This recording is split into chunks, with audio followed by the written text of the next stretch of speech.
Let me give you an example of how this happens in the workplace. Door scanners, handles, paperwork, spreading germs right into the workplace, even to my coworkers. I'm extremely close to this fire. The students are actually getting some live experience. If you look behind me here, with putting that fire out. Loosening those regulations could mean less experienced drivers on the road. People are just really busy trying to prepare for the thousands of people that are expected to show up. Here's that old fire station. Not much to see there, but they're hoping that old saying goes, if you build it, they will come. Some live in the area that the water is contaminated, others don't, but each of them tell me that the best way to deal with Hayesville water is not to drink it. Residents were evacuated by boat last night, and many of them tell me that they returned to a town that's now unrecognizable. Now, it was the neighbors that I spoke to today that said that they woke up to the sound of a loud bang right before 4 o'clock this morning. They rushed outside to find this house right behind me wrapped in flame. We heard a number of testimonies today, including the crime investigators, also tax agents that were there that day with Courtney Holloway. But, you know, the most emotional testimony of the day was that of Courtney Holloway's. Please don't let me die.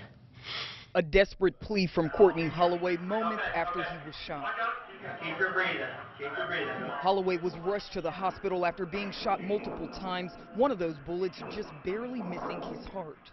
There was blood everywhere, and the city blew my finger off. So my finger's blown off.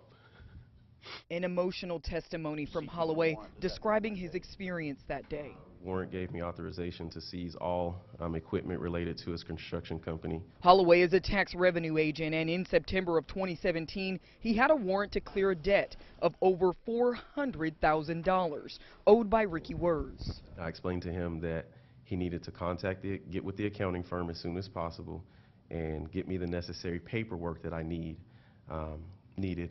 Once he did that, then I would release the vehicle back to him. Holloway says he did not seize all of Wurz's property that day. It ended by him shaking my hand and saying thank you for not taking all of my stuff.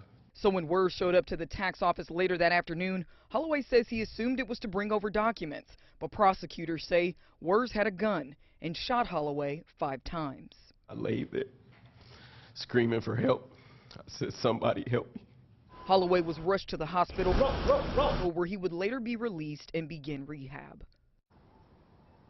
The prosecutor did call several witnesses to the stand, including the responding officer from that day. Now, the trial will continue on tomorrow, and we'll go ahead and bring you those updates as they become available. But for now, live downtown, Ashonti Ford, KSN News 3. And it was just over the weekend that a senior here at Marion High created this rainbow mural. Now, as you can see here, it is in a designated parking spot, but yet and still, it's caused some real issues for some of the folks that live around here, as well as gained some unwanted attention for folks at the school.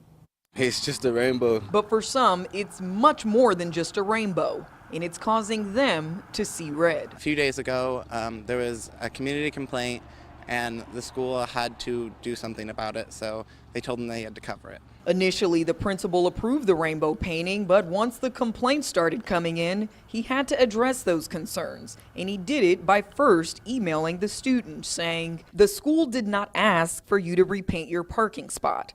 I asked to have the parking repainted due to the concern in the community it has raised.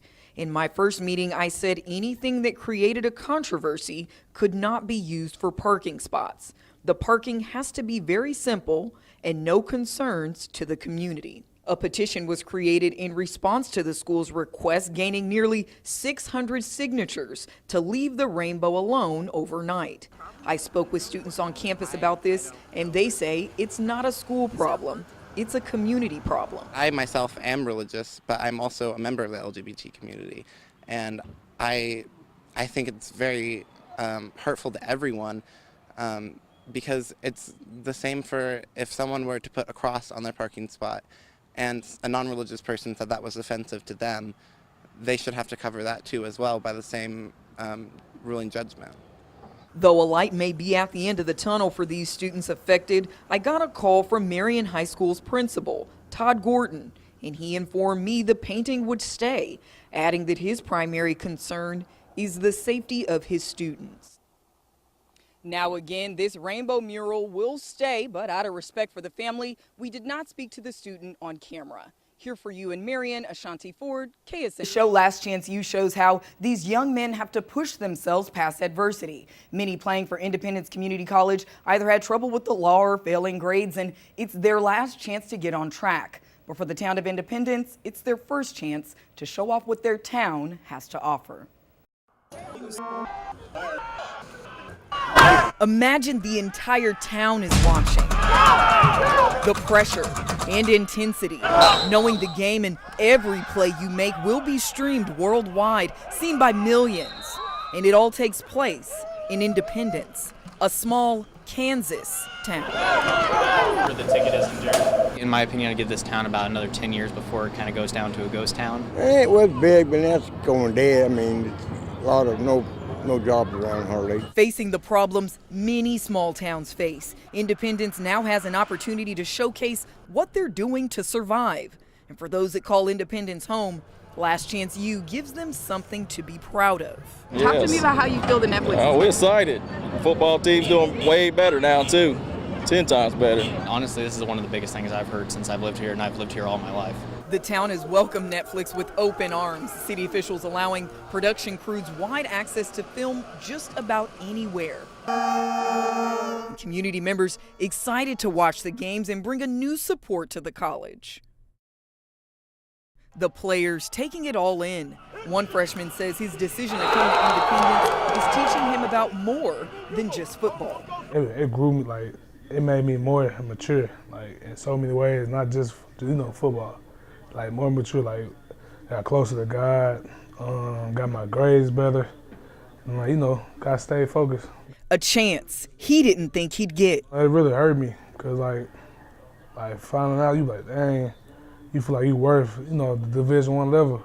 But, like, the books part, you like, dang, I didn't take care of my business in high school with the grades and everything. But the transition does come with challenges. They call it the JUCO struggle. You just don't have as many resources as you'd like, and I'm isolated from the rest of the world, I feel like. Quarterback Malik Henry was questioned about his decision to transfer from Florida State, but now he feels like it was the right move. I've grown closer with my teammates, and also, built stronger relationships with my coaches, and they've made it feel, as much like home as they could. Now it's on the field where these players really push to not be defined by their past, but it's off the field that the city rallies around their future. I think, it's awesome that the community's coming out and supporting them and, be able to surround them, and I think it's really giving them a good vibe and, kind of giving them the,